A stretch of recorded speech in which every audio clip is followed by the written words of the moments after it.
Content creator সারা দুনিয়ায় সবাই আছে, এটা কিছু হলো? এটা কোনো পেশা, এর কোনো ভবিষ্যৎ আছে, এর কোনো ফিউচার আছে? আমি সেই ঘুঘু পাখির ডাকটা নেওয়ার জন্য আমরা এক বেলাও অপেক্ষা করেছি। ঘুঘু পাখি গাছের ডালে বসে আছে, তার যখন মর্জি হবে তখন ডাকবে, আমরা তখন সেটা রেকর্ড নেব। আমরা শিয়ালের ডাক নেওয়ার জন্য আমরা মাঠের মাঝে বসে থেকেছি অনেক রাত অবধি। প্রকৃতির মিউজিকটা আমাদের অ্যাড করার ইচ্ছে ছিল, যেন মানুষের কানের প্রশান্তি হয়। গুলশানে থেকে কখনোই আসলে মাটির ঘরের স্বপ্ন দেখা যায় না। মাটির ঘরের স্বপ্ন দেখতে হলে মাটির সাথে মিশতে হবে। মাটি হচ্ছে খুব মায়াবী একটা জিনিস। বাবার স্বপ্ন ছিল চাকরি করতে হবে, চাকরি করতে হবে, কিন্তু চাকরি আমাকে টানেনি। পৃথিবীর এই রূপ সৌন্দর্য বর্ণনা করবে কে? তার জন্য তো দু একটা পাগল থাকা দরকার। চিত্ত মিডিয়া নিয়ে আমি যত বেশি জানছি তত বেশি অবাক হচ্ছি। মাত্র 10 মাসে ওদের সাকসেস দেখে আমি রীতিমতো আমার চোখ কপালে উঠে গেছে। ওয়াও, এটা মাত্র 10 মাস বয়স। জি। And 2.4 million followers. জি, এবং আমরা এমনও দেখেছি যে 24 ঘন্টায় 2.5 লাখ ফলোয়ারও যুক্ত হয়েছে। আপনার বাবার জন্য একটা লাইন বলে দেই, আঙ্কেল আপনার ছেলে লাখে না কোটিতে একজন। সবাই ডাক্তার, ইঞ্জিনিয়ার, সবাই জজ, ব্যারিস্টার, সবাই লয়ার, সবাই ওই সচিব, এগুলো হওয়ার জন্য পৃথিবীতে আসে না। একটা মানুষ নষ্ট হয় কখন জানো? তার স্ত্রীর অসামঞ্জস্যপূর্ণ চাহিদার কাছে। আমি খুব দ্বিধান্বিত ছিলাম। এরপর আমার ক্যান্সার ধরা পড়লো। ও ক্যান্সার ধরা পড়লে ওর মাথার চুল পর্যন্ত পড়ে গিয়েছিল। এরপর হচ্ছে ওর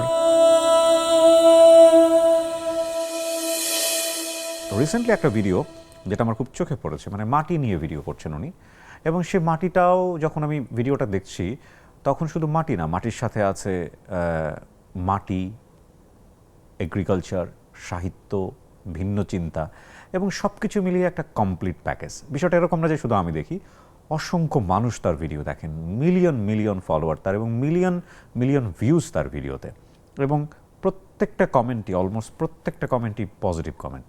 আমি যেই কন্টেন্ট ক্রিয়েটরের কথা বলছি তার নাম বলে আপনারা চিনতে নাও পারেন, কিন্তু তাকে দেখে আপনারা চিনবেন। কিন্তু তার যে পেজটা, সেটা আপনারা সবাই জানেন।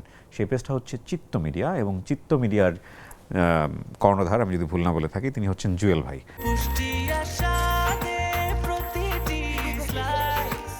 ব্রেকফাস্ট, টিফিন কিংবা স্ন্যাক টাইমে মজাদার আয়োজন মানে অল টাইম ব্রেড। আপনি খুব সিম্পল গ্রামের মা, মাটি, মানুষ, এবং এগুলোই আপনি তুলে ধরেন, কিন্তু এত চমৎকার করে আপনি তুলে ধরেন, এত সুন্দর করে আপনি তুলে ধরেন। এটা কীভাবে করেন আসলে? এটা খুব সহজ। পৃথিবীর প্রত্যেকটি মানুষই খুব সুন্দর করে কথা বলতে পারে যদি সে চায়। হ্যাঁ, বেশিরভাগ মানুষই সম্ভবত হৃদয় থেকে চায় না। কারণ হচ্ছে প্রত্যেকটা মানুষ তার হৃদয়ে যেটা ধারণ করে, যদি সেটা সে মুখ দিয়ে বের করে, সেটির একটি নির্যাস থাকে হ্যাঁ, এবং অসম্ভব সুন্দর হয়ে উঠবে। ওকে। কিন্তু আমাদের সমস্যা হচ্ছে আমরা হৃদয়ে যেটা ধারণ করি, আমরা মুখে সেটা বলতে অভ্যস্ত নই। ট্রু। আমাদের মুখ, আমাদের চেহারা এবং আমাদের হৃদয় এক পথে চলছে না। এই যে চিত্ত মিডিয়ার শুরু, এটার বয়স কত হলো? ফেব্রুয়ারি মাসের 4 তারিখে শুরু, খুব অল্প দিন। ফেব্রুয়ারি মাসের 4 তারিখ বলতে কত সালের ফেব্রুয়ারি মাসে?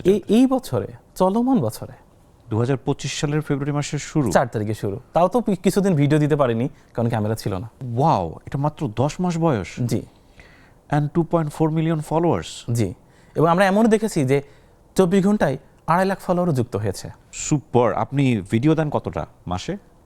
আমরা প্রতিদিন 3টা ভিডিও দিই। প্রতিদিন 3টা ভিডিও। এবং দেখেন, একটা শুভ সকাল যায়। হ্যাঁ, এই শুভ সকালটা কেউ ওখানে পর্ব লেখা থাকে। শুভ সকালের যততম পর্ব এই প্ল্যাটফর্মে বয়স ততদিন, কারণ একদিনও এই শুভ সকালটা মিসিং হয়নি। 10 মাসে পেজটা এত দ্রুত চলে গেল। এটা সাকসেস শুরু হয়েছে কি মানে প্রথম মাসেই বলা যেতে পারে? জি, কারণ আমরা এই যে যততম শুভ সকাল আছে, আমরা কোনো ফুটেজ রিপিট করিনি। আচ্ছা, আমরা কোনো সাউন্ড এই দুনিয়ার কোনো জায়গা থেকে নিই না। আচ্ছা। আমরা এমনও করেছি যেটা আমার কন্টেন্ট ডিমান্ড করে একটা ঘুঘু পাখির ডাক। হ্যাঁ, আমি সেই ঘুঘু পাখির ডাকটা নেওয়ার জন্য আমরা এক বেলাও অপেক্ষা করেছি। ঘুঘু পাখি গাছের ডালে বসে আছে, তার যখন মর্জি হবে তখন ডাকবে, আমরা তখন সেটা রেকর্ড নেব। আমরা ওই সাউন্ডটা নিতে চাই। আমরা শিয়ালের ডাক নেওয়ার জন্য আমরা মাঠের মাঝে বসে থেকেছি অনেক রাত অবধি। আমরা কোকিলের ডাক নেওয়ার জন্য এভাবে বসে থেকেছি। আমাদের চ্যালেঞ্জটাই ছিল প্রকৃতিতে যে মিউজিকটা হয়, প্রকৃতি সবসময় গান করে। ওকে। মানুষ যেমন গান করে, প্রকৃতিও গান করে। তো আমাদের প্রকৃতির মিউজিকটা আমাদের অ্যাড করার ইচ্ছে ছিল, যেন মানুষের কানের প্রশান্তি হয়। আপনার দেখার চোখটা মারাত্মক, এবং এই দেখার চোখটা না সবার একরকম না ডেফিনেটলি। আমি যদি বলি যে আপনি পড়ে পড়ে এরকম হয়েছেন, এটা বলাটা ভুল হবে। কারণ আমি বিশ্বাস করি যে পৃথিবীতে প্রতিটি মানুষই আলাদা এবং প্রতিটি মানুষই ইউনিক। যে মানুষ তার ইউনিকনেসটাকে জানে সে মানুষ অসাধারণ হয়ে ওঠে পৃথিবীতে। রবার্ট ফ্রস্টের একটা কবিতা ছিল, ছোটবেলায় পড়েছিলাম, যে উনি তো মাটি নিয়ে লিখতেন। তো ওনাকে একবার প্রশ্ন করা হয়েছে যে আপনি যখন কবিতা লেখেন তার আগ মুহূর্তে আপনার অনুভূতিটা কেমন হয়। যেমন উদাহরণ দিয়েছেন, অনেক সুন্দর চমৎকার একটা উদাহরণ। সেটা হচ্ছে যে আমার গলার মধ্যে একটা মাটির ঢেলা আটকে থাকে, ঠিক পূর্বের অনুভূতিটা হচ্ছে এটা। আর আমি যখন কবিতাটা লিখে ফেলি তারপরে মনে হচ্ছে আমি ঢেলাটা উগড়ে দিয়েছি। তো এই দেখার ব্যাপারটা, এটা আপনার স্বভাবজাত নিশ্চয়ই। এইটা আসলে প্রকৃতির সাথে থাকলে মানুষের মন নরম হয়ে যায় নর্মালি। গুলশানে থেকে কখনোই আসলে মাটির ঘরের স্বপ্ন দেখা যায় না। মাটির ঘরের স্বপ্ন দেখতে হলে মাটির সাথে মিশতে হবে। মাটি হচ্ছে খুব মায়াবী একটা জিনিস। মাটির সাথে মিশলে, মাটি ছুঁয়ে দেখলে আপনার হৃদয়ের অনেক কিছু মাটি অ্যাবজর্ব করে নেবে। আপনি কি লেখালেখি করতেন কোনো সময়? না, আমি কখনো লেখালেখি করিনি। আচ্ছা। এবং আমি ওই যে শুরু করলাম, শুরু করার পর আমি কিন্তু আর বাড়িতে যাইনি। আমার বাড়িতে কেউ আমাকে গ্রহণই করেনি এখনো না? মানে এখন তো বাবার কাছে অনেকে বলে যে খারাপ কিছু তো করছে না। বাবার স্বপ্ন ছিল ওই গ্রামের মানুষ যেরকম হয় আর কি, চাকরি করতে হবে, চাকরি করতে হবে। কিন্তু চাকরি আমাকে টানেনি। চাকরি যদি সবাই করবে তাহলে পৃথিবীর এই রূপ সৌন্দর্য বর্ণনা করবে কে? তার জন্য তো দু একটা পাগল থাকা দরকার। এরকম পাগল না থাকলে তো চাঁদের আলো দিয়ে লাভ কি, শীতের হিমেল হওয়া বয়ে লাভ কি?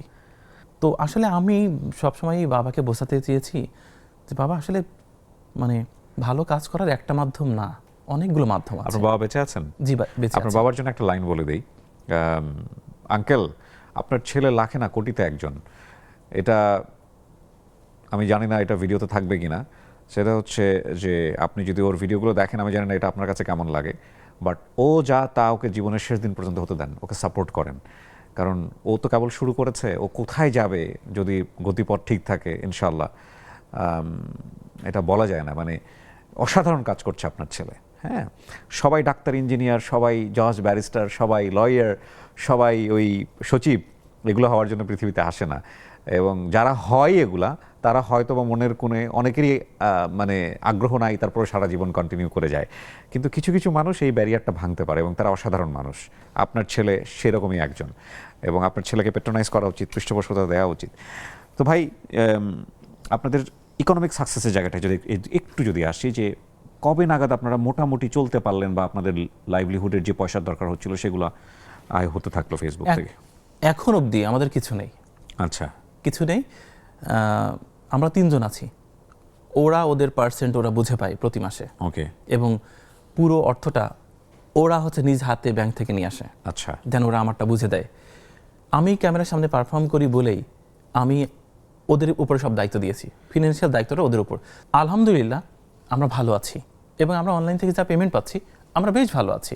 এবং এখানে বলা আছে যে যেহেতু তিনটা মানুষ আমরা দুঃসাহসিক একটা আনপ্যারালাল যুদ্ধে নেমেছিলাম, ওরা কত পার্সেন্ট করে পাবে, ওদের হাতে সব ফিনান্সিয়াল দায়িত্ব, আমারটা আমার বুঝে দেয়।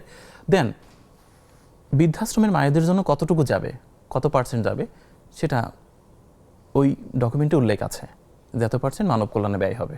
সেইটা আমরা কখনো ভিডিও ধারণ করি না। আমরা মানবিক কন্টেন্ট করি, কিন্তু আমরা যেটা দিই, আমরা যেটা করি সেটা কখনোই ভিডিও ধারণ করি না, হবেও না। ওইটা আমাদের আমল কখনো স্ক্রিনে আনা ঠিক নয়। এবং এটা আমাদের নিজের ব্যক্তিগত আমল, পরপরের জন্য করা। তাই রাতের অন্ধকারে প্রায় প্রত্যেকটি রাতেই আমরা একটা না একটা পরিবারের কাছে ছুটে যাওয়ার চেষ্টা করি। বিউটিফুল। যেটা হচ্ছে আমাদের অহংকার, অহমিকা ভালো, যেটা আমরা কখন স্ক্রিনে আনার চেষ্টা করি না, আনবো না ইনশাল্লাহ। আমি এখনো নজরুলের মানে শ্যামা সঙ্গীতের দিকে যেতেই পারিনি।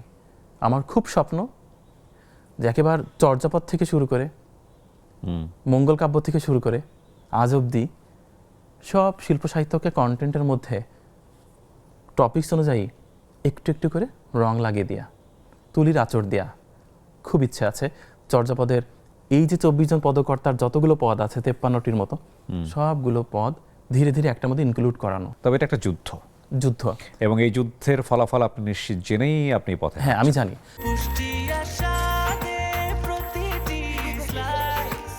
ব্রেকফাস্ট, টিফিন কিংবা স্ন্যাক টাইমে মজাদার আয়োজন মানে অল টাইম ব্রেড।